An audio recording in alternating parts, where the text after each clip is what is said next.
The Kremlin is blaming emotional overload for Donald Trump's critical comments about Vladimir Putin after the US president called his Russian counterpart absolutely crazy. Trump's remarks followed Russia's largest ever aerial assault on Ukraine over the weekend. The Kremlin spokesperson sought to downplay the criticism and instead said Moscow is grateful to the US for help in launching the negotiation process with Ukraine. Of course, at the same time, this is a very crucial moment, which is associated, of course, with the emotional overload of everyone, absolutely, and with emotional reactions. We follow this very closely. German Chancellor Friedrich Merz said it's clear Trump is increasingly disillusioned with Putin after the continued attacks on Ukraine. He also spoke about the lifting of range restrictions for weapons delivered to Ukraine by Germany and other Ukrainian allies, a move the Kremlin calls dangerous. CNN's Kristen Holmes has more now from Washington. President Donald Trump having a clear change of public posture when it comes to Russia and Russia's President Vladimir Putin after his phone call with him last week, where he described the relationship as good, saying that Ukraine and Russia were going to go straight to the negotiating table. He is growing frustrated with the Russian president, particularly after that series of attacks we saw over the weekend. This is what he told reporters. I'm not happy with what Putin's doing. He's killing a lot of people, and I don't know what the hell happened to Putin. I've known him a long time. Always gotten along with him, but he's sending rockets into cities and killing people, and I don't like it at all, okay? We're in the middle of talking, and he's shooting rockets into Kiev and other cities. I don't like it at all. Now, generally, Donald Trump spends most of his time talking about his good relationship with Vladimir Putin, focusing instead on the actual war in Ukraine, on trade deals or potential economic partnerships should Russia end the war. Now, what was particularly interesting in this conversation with reporters is that he was asked if he's considering adding additional sanctions to Russia. And in this conversation, he said yes, because of what he is seeing going on in Ukraine. Last week, after that conversation between Putin and Trump, it seemed like sanctions were all almost completely off the table, or at least additional sanctions there. Now, the other thing I want to point out here is that Donald Trump continues to try and back away from this conflict. He once said that he would resolve in 24 hours. In a series of posts over the weekends, he also said this wasn't his problem, it wasn't his war. He blamed it on Zelensky, on Putin, and even on Joe Biden. Kristen Holmes, CNN, the White House. Jill Dougherty is an adjunct professor at Georgetown University. She's also a former CNN Moscow bureau chief and the author of My Russia, What I Saw Inside the Kremlin. Appreciate you joining us. Hey, Rosemary. Good to be here. Wonderful. So one day after President Donald Trump called Vladimir Putin absolutely crazy for targeting civilians in Russia's biggest aerial attack since the start of the war, the Kremlin is now responding, saying Donald Trump may be suffering an emotional overload. So what does this signal to you, and how likely is it that Donald Trump will now respond by imposing additional sanctions on Russia to get Putin to the negotiating table? Well, that comment by actually Dmitry Peskov, the spokesperson for the president of Russia, was that this is emotional for everyone, that it's highly emotional. Emotional overload is the word that he used.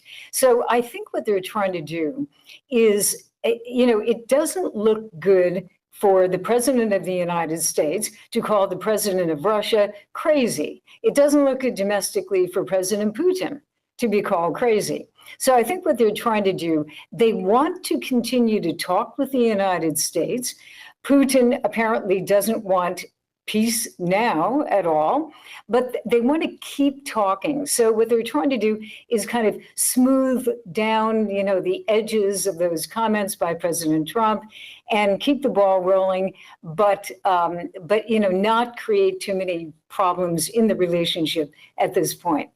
And Jill, President Trump appears shocked that Putin is targeting civilians with deadly aerial attacks, shooting rockets into Kyiv and other cities while in the middle of peace talks, is what he observed. But most other world leaders already knew what Putin was capable of. Why did it take so long for Trump and his administration to realize who they're dealing with?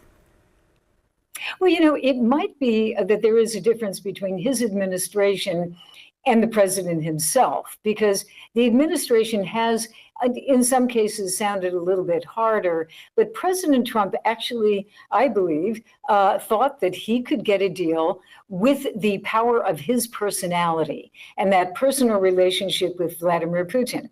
It hasn't happened, and it must be intensely frustrating. And you can hear it, in the president's comments calling Putin crazy. He sounds angry and he sounds frustrated. But the question is, Rosemary, and you asked this, will he do anything about it? Will he follow through on what he said? I'm, open to or considering sanctions, but he didn't say what kind of sanctions. And he said this before. He said it numerous times that, he's not happy, we should do this, et cetera. But he has not actually pushed for new sanctions. And that is the crux. And it could be sanctions. It could also be military aid for Ukraine. And he's not doing that either. And meantime, European leaders are reaffirming their support for Ukraine and renewing ceasefire calls after Putin's aerial assault on Ukraine and after Trump called Putin absolutely crazy. They are hoping that this signals that Washington will now take a harder line in pressuring Putin to the negotiating table. But as you've pointed out, we're not seeing any signs of that right now. So what do you expect might happen next? Well, you have the Europeans now saying that the Ukrainians can use weapons that they get from the Europeans to actually attack Russia. Long range. That's something that President Biden did not want to do. He was very concerned that that would create even more problems and even lead to some type of war. But the Europeans are now apparently moving ahead on that. And the Russian spokesperson, Dmitry Peskov, said that that could be dangerous. That would be a dangerous step.